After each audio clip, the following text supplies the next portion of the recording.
Everyone and welcome. In this video I'm going to walk you through how to translate to English using the Viber app.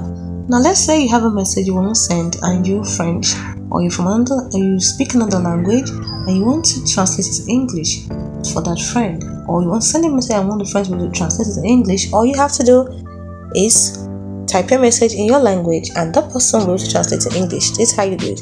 Tap on the person you want to send a message to, and then let's say I'm French and I want to write bonjour, for example,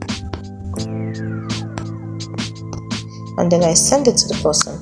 Now the person wants to translate. All the person has to do is press down on the message, tap on translate, and tap on continue. Notice that this message will be sent to a third party and it will be translated, but as you can see, the translation is not totally perfect. As you can see, it says bien is okay, ça va is okay, and bonjour is hello. And we know that bonjour is good morning, so it's not totally accurate. It's translated by Azuri. Maybe that's why. So that's it. That is how to translate messages using Viber. Hope you found this video helpful.